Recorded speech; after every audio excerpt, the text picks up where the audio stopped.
Welcome to Principles of Microeconomics online.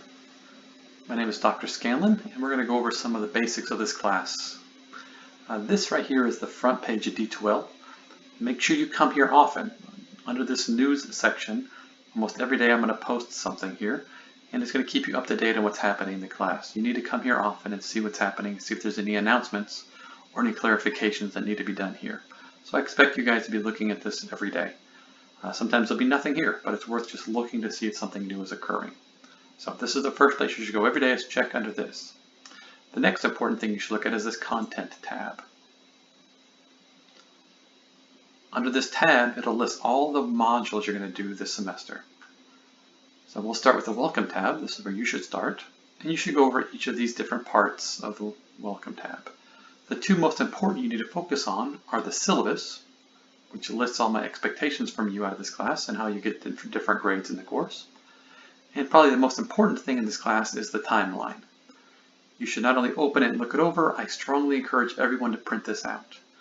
This details all the assignments that are going to be due and when they're due, and about the time I expect you to be at different points in this class. So, for example, Chapter 4, you read here, I expect you to complete this assignment, the online homework tool assignment, by February 8th, related to this assignment. It also lists the review quizzes and the midterm and final on this timeline. This is the key place to look to see what's coming up to be due in any given week. So print this out, have this available, be ready to complete everything on this list. Okay, so the timeline is important. Go back to content. Also here is all the different modules for the semesters. For example, Chapter 5 here is on elasticity. And this is the basic setup you'll see in each module. There'll be an introduction to read over. There'll be lecture notes in two different formats. These are the same notes. This is in the PowerPoint presentation format, and this is in the PDF format. This one is better if you're really sitting down to look it over the PowerPoint form, because it'll come in piece by piece, and it's worth doing it that way. If you prefer, if you want to print out the notes, the PDF is just fine also. Then for each module, I have an optional video here. I list it as optional. I probably should make this mandatory because they're so important to understanding the material, looking over these videos. So these videos are me spending a little bit of time going over in a little bit more detail certain aspects of the notes that I think are difficult for students. So I strongly encourage everybody to spend plenty of time looking over these videos, especially on chapters that don't make a lot of sense initially. They will help a lot. And then you'll have a link here for the different assignments for that chapter. So for example, in this one, you need to complete an online homework tool assignment and go to a discussion board post. And then how you do the online homework tool assignment is listed here. There's 3 links there. This first link will get you to the book, the chapter itself. You click this and you'll get to read the chapter. This second one is for the practice. So these problems and applications are just practice problems. They won't count towards your grades.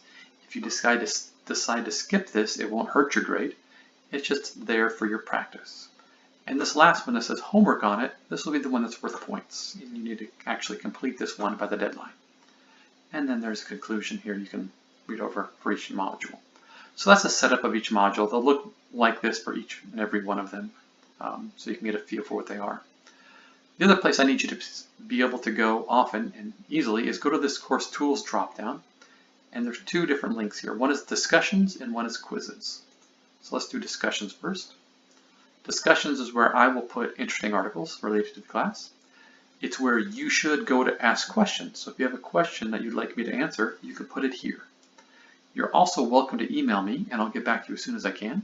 But putting it here means not only will I respond to you, but a classmate may respond to you even quicker than I can get there. There'll also be different discussion posts you will need to do for the class that will be graded. And also, very importantly, is this frequently asked questions. Again, I want you all to spend some time looking over this on the first day of class. Even if you don't think you're going to have problems with these issues, reading these over gives you an idea of what may go wrong. So if something does go wrong, you won't feel confused. So it talks about accessing this online homework tool. It's called MindTap or Applia. What happens if it's not working right? What happens if you miss an assignment? How does the detailed gradebook work? And how do our exams get proctored? So read this all over. It's worthwhile. It'll help you in the course. So do that. and then go to quizzes. Under this quizzes tab, you're going to see a quiz that's going to be due this first week, so make sure you get that completed. And then I have a bunch of what I call practice quizzes for each chapter or each concept. I have these due, you can see the due dates right here, like this one is due March 6th, a lot of these are due March 6th, that's right before our first midterm. But I don't want you to wait until this day to do them if not possible. What I'd like to see you do is, once you've completed chapters 1 through 3 in the notes, go back and do this quiz. And then once you've completed chapter 4, come back and do this quiz. So you're kind of staying on task for all these things. Each of these are going to be, all these practice quizzes here are going to be worth 1 point extra credit. So they're worth doing. It's a nice free and easy points, and it's good practice for the class.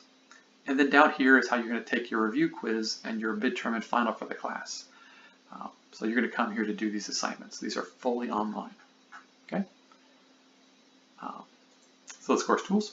The other place you'll obviously need to go is grades. So let's look at the grades. You want to come here regularly and check your grades, see how you're doing. The one thing I want to show you right now is under this online homework tool called Applia, you're going to have a bunch of assignments. But right now it says 2 of these are dropped. Don't freak out when you see that. That's expected. I drop your 2 lowest Applia assignments, and D2L does this for me automatically. So right now these 2 zeros are the first lowest scores. Once you actually go and complete chapter 3 homework, this will fill in with a grade, and this drop will move to a new one. Okay? So this dropped symbol will move around. So don't worry if you see this dropped. If the deadline hasn't passed yet, you can still do this assignment and move this dropped somewhere else if you get a higher score. Okay? So that is the gradebook. One other thing I should probably show you is under this content tab, if you go down to the bottom, there's supplemental materials here. And some of this is kind of like review materials you can look at. I had an SI for this class in the past, and she provided some materials for my students. I thought I'd make that available to you guys. And then some test reviews for the different tests will be here. I'll also post these under the news section usually, but I wanted to show you these while we're here. All right, the other important part of the class, the online homework tool. Make sure you sign up for the online homework tool right away in the class, and let's show you how you get there. There's lots of ways to get here. Really, you can get there by any of these links that say external learning tool below them. Right? All these will take you there. It doesn't matter which one. So right now I'm under the welcome screen. Let's say I want to do homework for chapter 8. I don't necessarily need to go to chapter 8 to get there. I can just click on any of these and it'll take me. Now, if you get here and it kind of freezes up on you or gives you an error message, it usually means you don't have pop-ups enabled. You need to allow pop-ups. That'll usually pop up here, a little button you need to push to enable your pop-ups. All right, so this is the homework tool. It's called MyTab, also called Applia. And once we're here, I can click this X, and now I'm at the dashboard. This is the main page for Applia. Your scores will show up here. This is your gradebook. And the assignments will show up over here. Now, there's 2 ways you can look at the assignments. One is you can look at this overview mode, or you can look at the week view. I strongly encourage you, if it's not already clicked, to choose this week view. It is much easier to see what's happening. The first week they list is just the 20th, which I don't know why they do that, but the real first week of class here will have a bunch of stuff in it. Don't get overwhelmed when you see all these different assignments you can click on to look at. For the first week, all of this, none of this, for chapters 1 and 2, none of this is for points. This is all practice. Right? I could have closed a lot of these things up, but I decided to offer you guys more opportunities to practice, so I included as much stuff as I could here in case you got stuck on something. The second week of class, there's actually something graded, and you can see it's graded because of how this orange writing here counts towards grade. So it's really obvious which ones count towards grade. All the rest of this stuff is practice. You can do it if you want. I strongly encourage you to do these extra work if it's a chapter you're struggling on especially. So let's look at one of these, chapter 3. Now I explained this briefly in the welcome module, but they have this button here that says, I'm done, grade the assignment now. I really think they need to get rid of this button. I don't want you to click this button usually. So for example, let's go in here. I think I already did this once. Let's say we go in here and we answer the questions. Do these drop downs. Answer the questions. Oh, I already did this one. Let's do a different one. Let's do number 2. You can go in here, and this one you're expected to graph something, so you can draw your graphs. Again, I'm going to do this just quickly.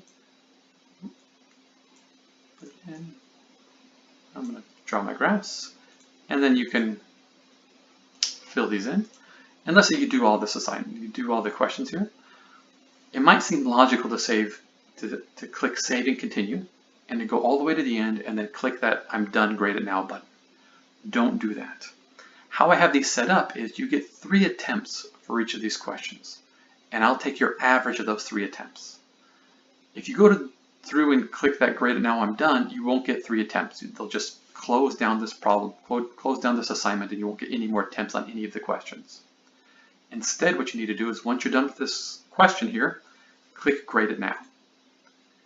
It'll grade what you did, and not only will it grade it, I missed both of these, obviously I didn't think it through, it also explains how you should think about doing them. So it kind of gives you a hint on how to do them and how to think about solving these things. So it helps you. And now you can click on try another version. And it'll give you a new version of that question, often with new numbers here. And then you can try again. If your second score is higher, your average will be pulled up. Let's say you do it the first time and you get a really good score. You get a perfect score on it. And you decide, you know, I really wish I could try that again just for practice. Don't worry about doing that. You can do that. I have it set up for something called do no harm, which means your average will never get pulled down. You can only get pulled up. So if you get a perfect score on the first attempt and you just want to try it again for practice, and let's say in the second attempt you only get a 50%, your grade is still 100% on this question. Your grade can only be pulled up. I want you to practice this stuff as much as possible.